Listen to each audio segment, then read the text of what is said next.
Bueno, este programa pretende dos cosas, ¿no?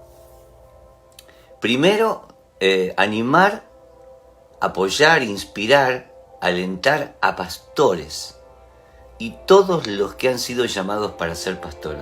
Algunos ya son pastores y otros están en proceso. Los que tienen ministerio. Yo podría incluir acá no solamente el pastor, sino también los predicadores, los que tienen ministerio pastoral, aunque no son pastores en sí, pero atienden almas, consejeros, ¿no? Capellanes, no sé, todo lo de derivación del ambiente pastoral. Esa una, animar y apoyar a aquel que ya está ministrando, aquel que ya está pastoreando, aquel que ya está ejerciendo el pastorado, ¿no? Por supuesto va a ser un lugar, vamos a ver si podemos tener también la presencia de algún pastor con su testimonio. Vamos a crear algo en los próximos programas. La segunda cosa que yo quiero hacer en este programa es crear conciencia y valorizar, que el pueblo de Dios valorice a los pastores para bendecirlos y ayudarlos en todo, ¿no? Para que se sientan apoyados y sostenidos por la iglesia. A ver cómo lo puedo explicar. Más allá de un pastor local, hablamos del pastorado en general, los pastores de todo el mundo, estoy hablando. El pastor que lo dejó todo para meterse en el ministerio, a dedicarse a la obra de Dios, a esa persona pretende que la iglesia, los creyentes en general, tomemos conciencia del lugar clave que un pastor ocupa y apoyarlos de todas las formas posibles, ¿no? Estas dos líneas me gustaría que en estos 4 programas que tenemos en octubre, esto va a ser solamente 4 programas, pero meternos en el corazón de un pastor. Yo voy a abrir mi corazón como pastor, voy a contar cosas sin anestesia, sin anestesia, cosas que no las dije nunca, cosas que este programa me lo va a hacer decir, porque a veces uno se guarda cosas, pero como hablamos de las crisis de los pastores, yo he vivido crisis en 40 años de ministerio, imagínense. O sea, el pastorado es la misión para mí, ¿no? Para mí, la profesión más hermosa que hay. Para mí. Donde puedes tocar en un tono figurado el cielo con las manos. Ves la gloria de Dios, sentís la satisfacción incomparable de ver almas transformadas por Jesús. Pero a la vez, esta profesión, ser pastor, está llena de desafíos, presiones, luchas, críticas, traiciones, como ninguna otra profesión en la tierra, para mí. Otro puede decir, no, pastor, usted está exagerando. Bueno, es lo que yo viví. Por un lado, esa gloria que no se compara con nada. Uno dice, qué hermoso es ver un alma transformada, un discípulo formado. Y por otro, estás allá en el pozo en medio de críticas, traiciones y toda clase de golpes y de pérdidas, como ninguna otra profesión en la tierra. No sé si estás de acuerdo conmigo. Hay pastores con el llamado de Dios y hay pastores que no han sido llamados por Dios. O sea, ya empezamos mal, ¿no? O sea, la Biblia lo llama obreros fraudulentos, que harán mercadería de vosotros. Dice la Biblia. No me mires a mí, no me digas, obreros fraudulentos. O sea, hay gente que está en el pastorado que se metió por negocio, por montones de cosas, gente que el apóstol Pablo lo llama falsos apóstoles, falsos pastores, falsos maestros. Está ahí en la Biblia, no es que uno está criticando, te está hablando de que en el ministerio pastoral hay de todo, tú tienes que discernir si tienes un pastor correcto o un pastor incorrecto. Eso es un problema tuyo. Pero evidentemente, si en la Biblia aparece los pastores llamados por Dios, y los que no han sido llamados por Dios se llamaron solos, se pusieron la mano encima, se dijeron, desde hoy soy apóstol, desde hoy soy pastor, y se acabó, se dividió la iglesia. Qué interesante, ¿no? Que la mayoría de las iglesias, por ejemplo en Miami, la mayoría del crecimiento de iglesias son divisiones de otras. Dios nos libre. O sea que tenemos montones de pastores. ¿Y quién lo levantó? Se levantó, ¡bum!, apareció a pastorear. Se verá con el tiempo. Por eso hay gente que no soporta el pastorado, porque si no fuiste llamado, no hay respaldo. Si fuiste llamado, hay respaldo. Entonces no todo pastor es correctamente llamado por Dios. Hay pastores que no, hay pastores que se levantaron solos. Entonces vamos a hablar del llamado. El llamado de Dios. ¿Cómo llega a tu vida? ¿Cómo tú sabes que eres un pastor? A ver, ¿cómo sabes que Dios te llamó al pastorado? A ser un hombre de Dios, para predicar, para pastorear las almas. Tiene que Dios revelar su llamado en ti. En Jeremías capítulo 1, versículo 4, dice: vino pues palabra de Jehová a mí, dice Jeremías, antes que te formase en el vientre te conocí, y antes que nacieses te santifiqué, y te di por profeta a las naciones.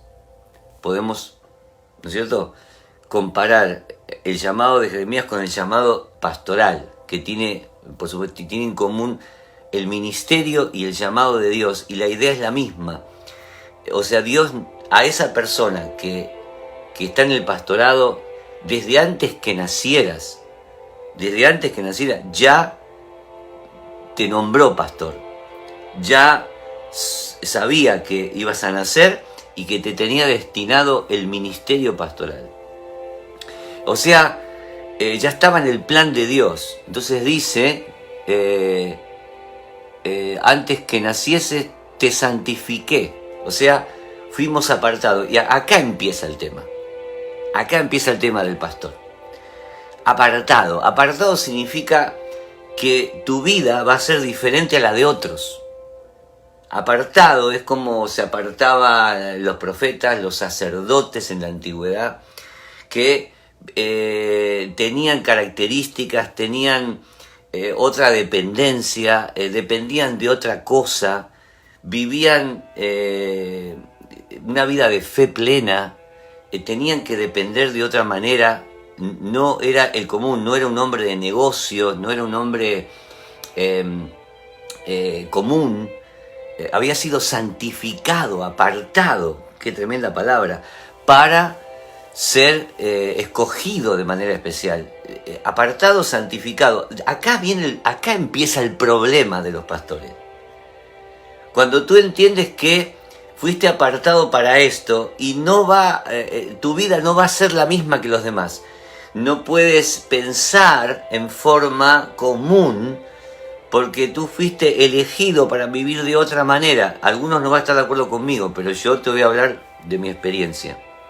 Entonces Jeremías, cuando Dios lo llama, comienza a excusarse, como yo me excusé cuando Dios me llamó al pastorado. Yo no quería ser pastor, o sea, había algo en mí que rechazaba la idea de ser pastor. Entonces Jeremías dijo: Señor Jehová, aquí no sé hablar, soy niño, como que no estoy capacitado. Y muchos de nosotros dijimos eso cuando empezamos el pastorado. No es para mí. Yo tuve experiencias muy duras. Yo soy hijo de pastor. Yo vi a mi papá sufrir mucho. Si tú me dices a mí, cuénteme un poquito de su niñez, yo te puedo decir, bueno, poco y nada. No me recuerdo que haya salido con mi papá a pasear o que tengamos una familia normal. Me acuerdo que mi casa era la iglesia, porque la iglesia estaba adelante y después estaba La escuela dominical estaba en el dormitorio, era una clase. El living era otra clase, la cocina era otra clase. Mi casa estaba invadida por gente todo el tiempo. Y te voy a decir algo, mis hermanos y yo, los 3 hermanos, nos rebelamos a eso. Porque ya te voy a hablar acerca de cómo sufren los hijos de pastores. Los hijos de pastores que van a sufrir sí o sí. Si el pastor es un buen pastor y un correcto pastor, los hijos sufren. Si el pastor es un pastor de oficina y hace trabajar a todo el mundo y el tipo se va a la isla Caribe y vive vamos a decir, fuera de la iglesia, no sufren los hijos. Los hijos sufren cuando el pastor es pastor, de verdad. Porque acá está el tema, este es el punto, que el pastor dedicado a las almas y está con la gente y está metido en la iglesia y está metido en la obra y claro que es criticado. Por supuesto que yo fui criticado por ser, nunca estás en casa, esto, lógico, porque el llamado es terrible, es un llamado y fuimos santificados para eso. Vuelvo a decir, capaz que no estás de acuerdo conmigo, pero yo voy a abrir mi corazón. ¿Por qué el pastor sufre la crisis, el encontronazo con una sociedad que vive de otra manera? Entonces, yo tuve muchas excusas cuando Dios me llamó, porque había visto sufrir a mi papá.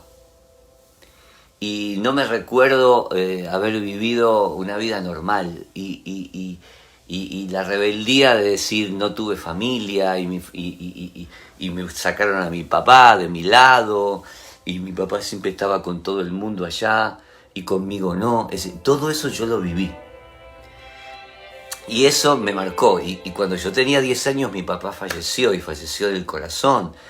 Y la presión que él tenía del ministerio y del trabajo secular, trabajaba afuera, tenía que correr en la iglesia.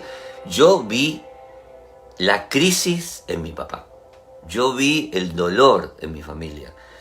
Pero también impactó a miles, ganó muchas almas, vivió una vida consagrada a Dios. Y después de unos años yo di gracias por mi papá. Yo di gracias que me formó y di gracias por la vida de él y di gracias por haber sido hijo de pastor. Pero eso me costó entenderlo después de un tiempo. Entonces Jeremías pone excusas, no sé hablar, soy niño. Y es lo que decimos muchos de nosotros, no voy a poder, no es para mí, es demasiado. Pero cuando hay un llamado, ese llamado, ya vamos a ver Jeremías cómo ese llamado lo cautivó, lo metió con todo, ¿no? Entonces él dijo, Dios le dijo, no digas soy un niño, porque a todo lo que te envíe irás tú y dirás todo lo que te mande. Versículo 7, no digas soy un niño, porque a todo lo que te... Fíjese lo que le dijo, Dios promete, ¿irás para allá? O sea, ya tu vida se descontroló. La toma Dios como ministerio. Ahora tu ministerio, tu vida ya va para el ministerio. Ahora quiere decir que tu vida va hacia donde Dios quiere. Ya no puedes elegir tú tu destino. Dios ya lo eligió. Irás donde te mande y dirás todo lo que te diga. O sea, no vas a hablar más tu opinión. Ahora vas a ser un siervo de la palabra. Y vas a hablar la palabra de verdad. O sea, irás para acá y dirás esto. Y la conclusión es, estaré contigo para librarte. Ya le avisó que iba a tener problemas. Digo, va a haber problemas. Pero yo estaré contigo para librarte. No le dijo, y te voy a usar con poder, y la gente se convertirá, y te levantaré. No, le dijo, vas a tener unos cuantos problemas. Te van a confrontar, se te van a tirar encima. Pobre Jeremías, le tocó el peor pueblo. Todo el mundo en contra, te van a meter en la cárcel, te van a hacer de todo, pero yo estoy contigo. y te libraré de todo lo que... ¡Wow! ¡Qué linda promesa! Eso es todo lo que un pastor tiene. Eso es todo lo que un pastor tiene. Ya su vida no le pertenece. Por eso no podemos... El hijo de pastor llegará un día que lo entenderá, pero mis hijos yo creo que lo han entendido bastante. Y yo traté bastante de que ellos no sufrieran es decir, no solamente vieron la gloria de Dios, por supuesto, las cosas buenas, pero también vieron cosas muy duras en el pastorado. Y gracias a Dios que ellos superaron, tuvieron sus tiempos, sufrieron mucho a ver a sus papás sufrir. Te vamos a contar experiencias de sufrimiento también. Pero lo superaron y ninguno se apartó. Porque vamos a ver las estadísticas que te voy a tirar en un momento de cómo sufren los pastores en el día de hoy.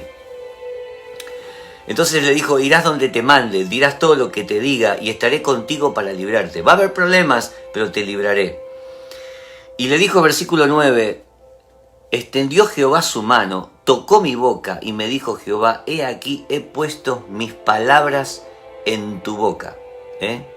He puesto mis palabras en tu boca. Ya la vida del pastor no le pertenece.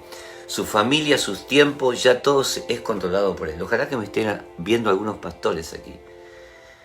Y yo te digo, estamos en un camino, una corriente que te lleva y tú dices, ¿a dónde voy?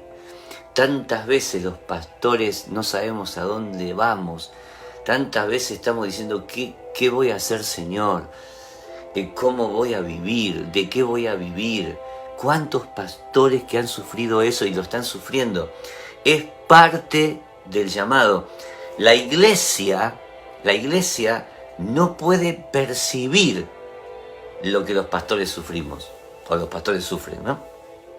A veces no perciben, solamente ven algunas áreas de la vida, y cuando un pastor está en crisis no lo saben comprender, porque dicen, el pastor, wow, el pastor está como medio depresivo, no sé qué le pasa. No pueden percibir la carga que tiene. En vez de meterse a orar, dicen, wow, ¿no? Hermano, yo lo veo mal al pastor, ¿usted? Sí, ¿no? ¿Qué le falta? ¿Falta más oración? O sea, le dan por todos lados. Le dan por acá, le dan por acá, le dan por acá. El diablo lo ataca. Y su propia congregación no ayuda muchas veces. Este programa pretende formar un cerco, formar una valla, un ejército de ayuda al pastor. No sé si le gusta la idea. ¿Le gusta la idea? Y te voy a dar un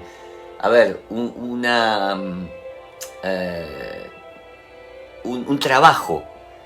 En toda esta semana vamos a empezar a orar por los pastores de todo el mundo. Pastores de todo el mundo. Y que cuando vos veas a un pastor metido en el Facebook, le dices, pastor, oro por ti. Pastor, bendigo su vida. Pastor, cuente con mi oración. ¿Cuánto aceptan el desafío? Pastores de todo el mundo y tu pastor. Que a tu pastor tú le empieces a decir en palabras, pastor, yo estoy a tu lado para orar por ti. Todas las mañanas oraré por ti. No sé si aceptas el desafío. A ver. Amén. Dice Wanda, que es una ministra. Wanda, también para ti, Wanda, la palabra, porque tú eres una pastora también, Wandita. Claudia, Graciela, dice bendiciones. ¿Qué opinan del desafío que les di? A ver, nadie me dice nada, ¿no? Lo va a tomar. Tomamos el desafío, dice María Eugenia, lo toma. Silvia dice amén. Gustavo dice amén. Ok, vamos a tomar el desafío de empezar a sostener pastores, porque ahora te voy a contar una estadística que te va a romper el corazón. Te va a romper el corazón. Le dijo a Jeremías, he puesto mis palabras en tu boca. Versículo 10, mira que te he puesto en este día sobre naciones, sobre reinos, para arrancar, para destruir, para arruinar, para derribar, para edificar y para plantar. Fíjate cómo lo puso Dios a Jeremías. Yo lo adapto para el ministro. estamos para arrancar las raíces mal puestas, estamos para destruir las obras del enemigo, estamos para arruinar los planes satánicos en la vida de las personas, para derribar las fortalezas, y estamos para edificar el nombre de Cristo en las personas y para plantar la palabra. Ese es un trabajo durísimo, durísimo que el pastor tiene. Este hombre de Dios, esta mujer de Dios, tiene que estar ahora agarrando un caso y olvidarse de su hijo, su hija, la deuda que tiene, el asunto acá, y tiene que centralizarse en esta persona y poner su 100% de sentidos en decirle: hermana, Dios está contigo, y tiene una deuda que no puede pagar el pastor, y tiene a su hijo que está rebelde, y tiene que estar centralizado en esta hermana que viene a pedirle consejo y se está dedicando minutos preciosos que podía estar luchando por sus problemas y no lo está haciendo porque ha sido llamado, gloria a Dios, ha sido llamado y no puede escapar de su llamado. El llamado lo atrapó, el llamado por las almas lo atrapó y está abrazando esa alma. A esa alma le está dedicando horas y claro, mientras le está criticando, él está atendiendo a esta persona. Su hijo está diciendo: papá, no estás conmigo. La esposa le dice: ¿cómo hacemos para pagar esta deuda? Y él tiene que estar dedicado a esa persona. Imagínense la presión. ¿Me estás entendiendo? ¿Estás comprendiendo lo que estoy hablando? De lo que un pastor vive, porque está entre la gloria y el dolor. La gloria es que cuando terminó de orar por esta persona, la persona dice: gracias, pastor, gracias, qué bendición. Pero ahora tiene que salir a pelear con la rebeldía de su hijo, el hermano que lo está esperando para criticarlo porque le dijo: usted es esto y usted es lo otro. La esposa le dice: querido, no, ¿cómo hago para pagar la deuda? Y él está entre la gloria y el dolor. Por eso hablo de lo que un pastor sufre y vive. Lo podemos adaptar a líderes, a ministros, a maestros de la palabra, ¿no? Yo ando pastor y toda la derivación, así que tú puedes identificarte también diciendo: estás hablando para mí, pastor. ¿Qué le parece la palabra de hoy? A ver, ¿qué le parece? Señora Amal dice: gracias, pastor Rubén. Un pastor está entre la gloria y el dolor. Claro, Emanuel, es así. Marcelo, te amamos, pastor, oramos por vos, gracias por este mensaje. Vamos adelante. Yo me acuerdo cuando Dios me llamó al pastorado. Yo no quería ser pastor, no quería. Entonces, yo había salido de una tremenda depresión. La depresión me vino por eso, por la muerte de mi papá. Y porque mi casa quedó a la deriva. Cuando mi padre muere y mi mamá quedó viuda, entonces la iglesia siguió adelante por acá. No tengo nada con la iglesia donde estaba mi papá, pero trajo otro pastor y siguió su curso y nosotros nos quedamos sin nada. Por eso te estoy diciendo que hay muchísimos pastores que hoy dieron la vida y se quedaron sin nada. No tienen jubilación, no tienen ayuda.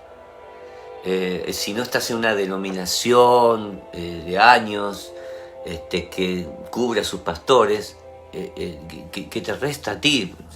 Tus hijos te tienen que sostener, o vayas a ver, pero hay tantas iglesias independientes que hay pastores que quedaron a la deriva y que están en gran pobreza.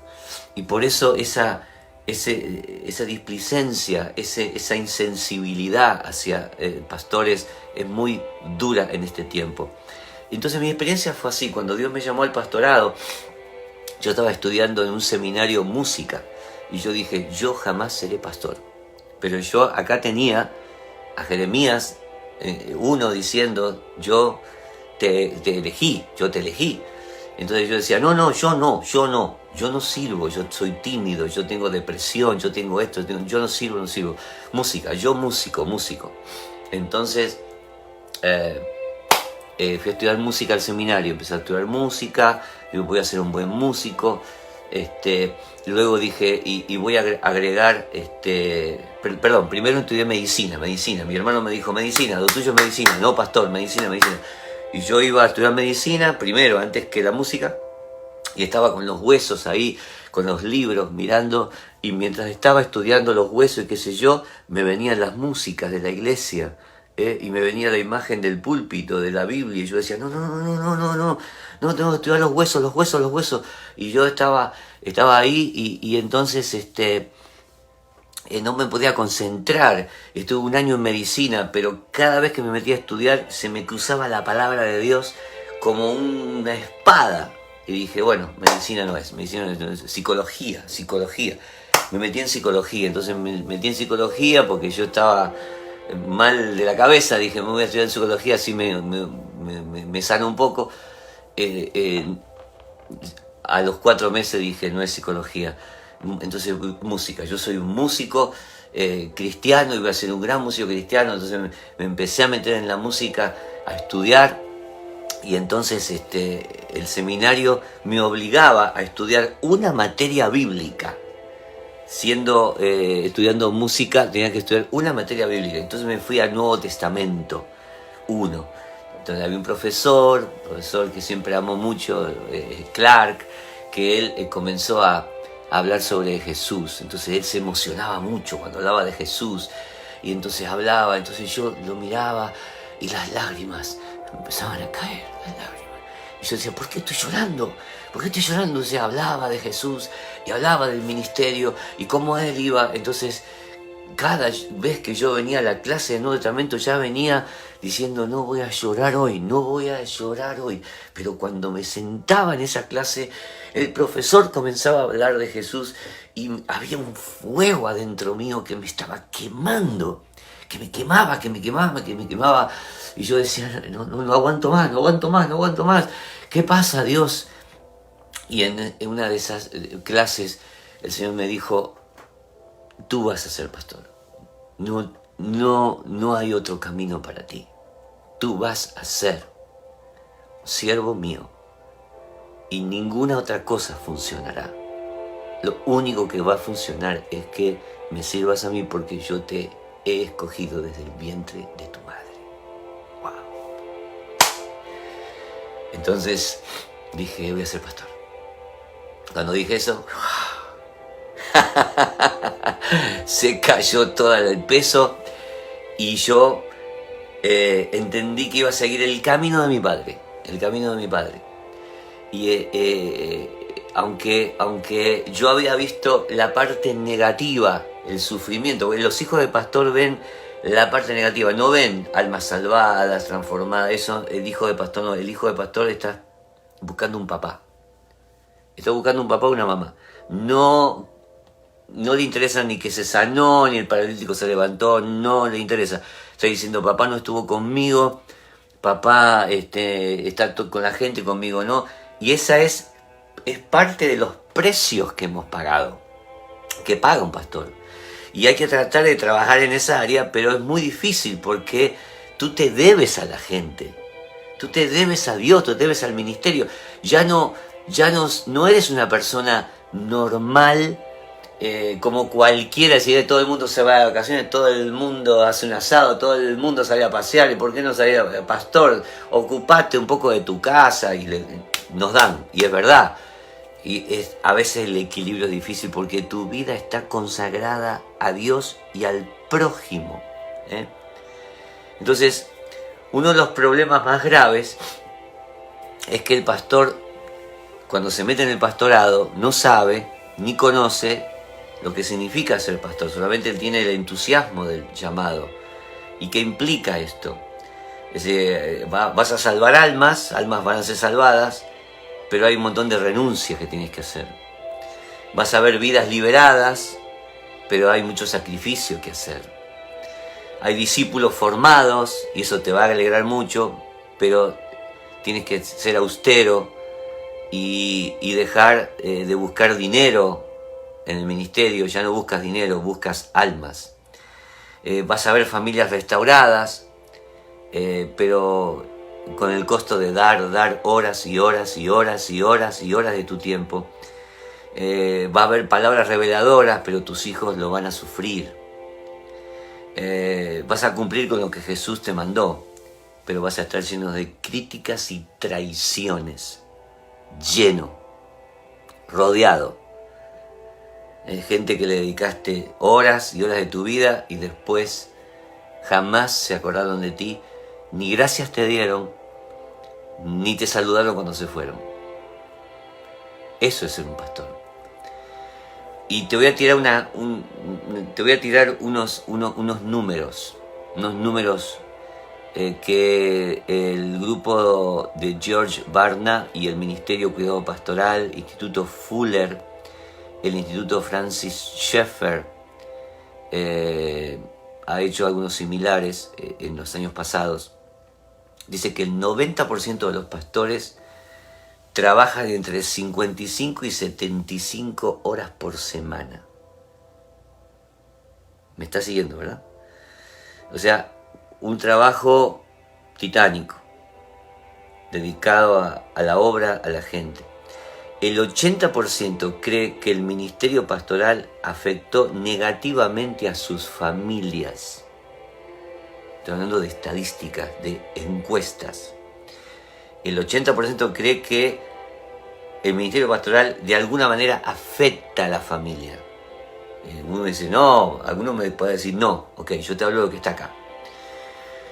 Muchos hijos de pastores no van a la iglesia ahora o se congregan en otra, por lo que ellos consideran por lo que ellos consideran el mal que la iglesia le ha hecho a sus padres.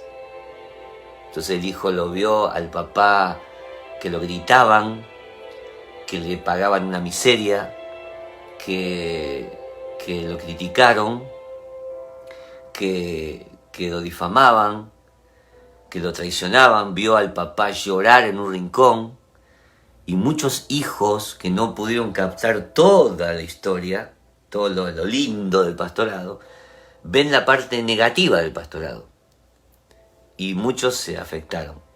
33% de los pastores declaran que el ministerio es un peligro para la familia pastoral. 75% informan un significativo estrés relacionado con las crisis, al menos varias veces en su ministerio. 90% sienten que no están suficientemente capacitados para hacer frente a las demandas del ministerio. Esto es bueno, porque el pastor dice, no sé, Señor, no me siento capaz. Y Dios ahí obra con poder. 50% se sienten incapaces de satisfacer las exigencias del trabajo. Nunca llegan, nunca están conformes. El 70% no tienen a alguien con quien hablar. No tienen un amigo cercano. Eso es una verdad, yo doy fe. El 40% reportan un conflicto serio con un feligrés por lo menos una vez a la semana o una vez cada 2 semanas. El 50% han considerado abandonar el ministerio en los últimos meses, o sea, dejarlo directamente, el ministerio. Más de 1.700 pastores todos los meses dejaron el ministerio.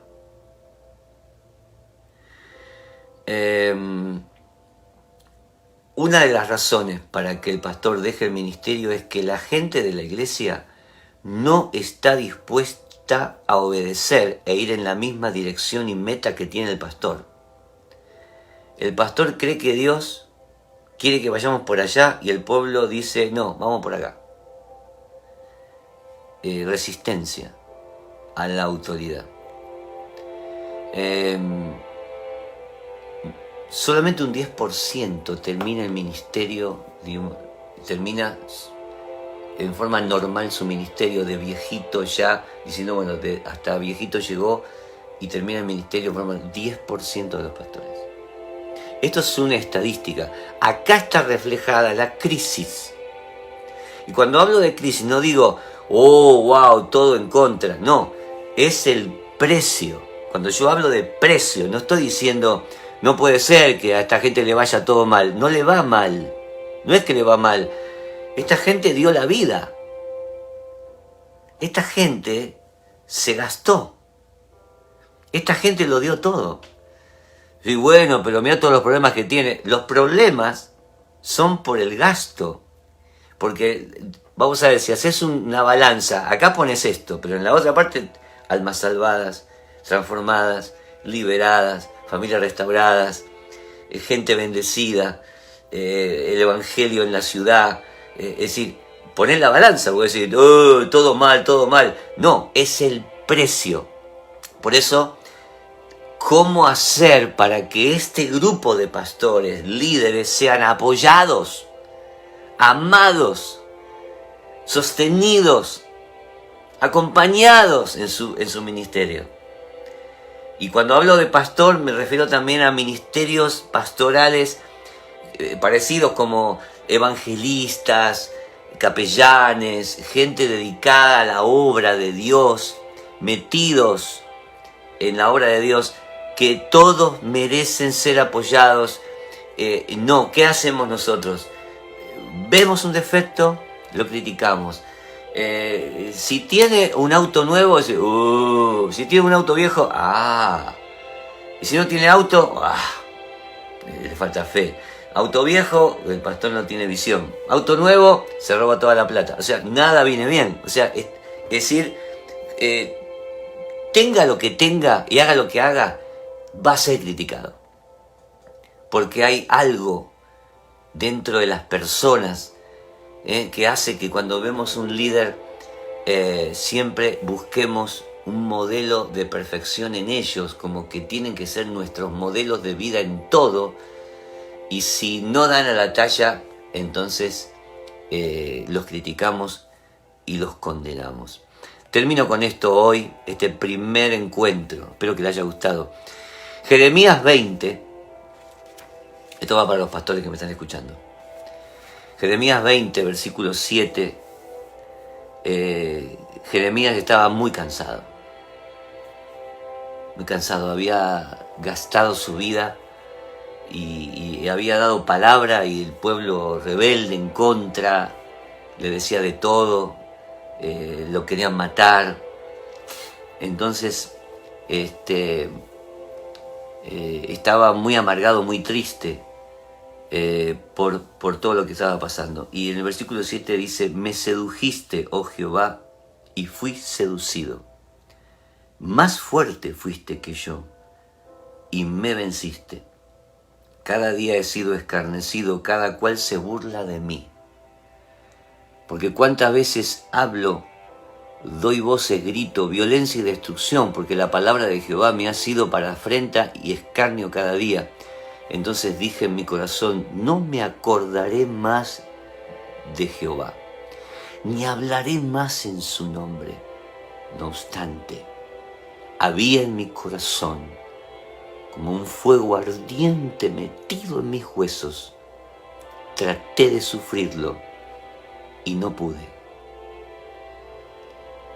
Jehová está conmigo como poderoso gigante. Por tanto, los que me persiguen tropezarán y no prevalecerán. Serán avergonzados en gran manera porque no prosperarán, tendrán perpetua confusión que jamás será olvidada. Qué linda palabra, porque Jeremías dijo, basta, no voy a predicar más, no voy a seguir más este ministerio, es demasiado duro para mí, no hablaré más de su nombre. Sin embargo dice, había en mi corazón un fuego ardiente, ese es el llamado, un fuego ardiente en mis huesos. Traté de apagarlo, traté de que sufrirlo, traté de sufrirlo como diciendo, ya, que se vaya, lo voy a sufrir, pero ese fuego seguía ahí, quemando y quemando. Entonces cambia la actitud y dice, sigamos, Jehová, sigamos, sigamos, sigamos hasta el fin de mis días, sigamos, porque Jehová está conmigo como poderoso gigante. Jehová está conmigo como poderoso gigante, por tanto, toda la piedra en el camino se va a ir y todo lo que Dios ha querido conmigo lo va a hacer. El pastor verdadero es pastor toda su vida. No puede dejar de ser pastor. No se jubila, no descansa, no se toma vacaciones de su pastorado. Su teléfono todavía sigue sonando a cualquier hora. Los nombres de las personas están en su cabeza y su corazón. Las ovejas se olvidarán de él, encontrarán a otro pastor, pero él todavía se acuerda de la que crió, la que amamantó y la que guió. Todavía se acuerda del abrazo de los que pastoreó y le dijeron, usted es mi pastor. Y después se fueron sin siquiera darle gracias, pero el pastor todavía se acuerda de ellos. Yo soy pastor. Viví muchas crisis, pero jamás me arrepentiré de ser un pastor. Que he sido elegido por su gracia, ni me arrepentiré de las horas consagradas a miles y miles de personas que atendí y les di a todos mi amor para que conocieran a Jesús. Esto es la crisis de un pastor. Hoy comenzamos y oramos, Padre Celestial. Hoy oramos por todos los pastores del mundo, los que están llorando en este momento, clamando, sin $1 en el bolsillo y con la crítica en su oído derecho o izquierdo y con el dolor de un hijo que no comprende y una iglesia que no escucha. Oro por ese pastor para que aparezcas tú, Señor, como poderoso gigante y que se levante, Señor, en medio del dolor y de la soledad. Aquellos que no tienen amigos con quien hablar, aquellos que no tienen, Señor, consejeros a quien escuchar. Te pido, Señor, por los pastores, por los líderes, por los predicadores, los que dirigen iglesias, los que aconsejan, los que están dedicados a las almas, los que visitan las cárceles, los que dirigen a hogares de adicciones, de adictos, los que están, Señor, entregando las mejores horas de su vida por las almas perdidas. Oro por ellos. Ahí hay hombres y mujeres que están dando lo mejor de su vida, quemando sus vidas por ti. Y que este grupo de hermanos que me está escuchando hoy, hagamos un pacto de oración por los pastores de todo el mundo, misioneros que han dejado su país para irse a lugares tan duros como Asia, China y otros lugares, Señor. Los ponemos en tus manos. Gracias, Señor. Gracias.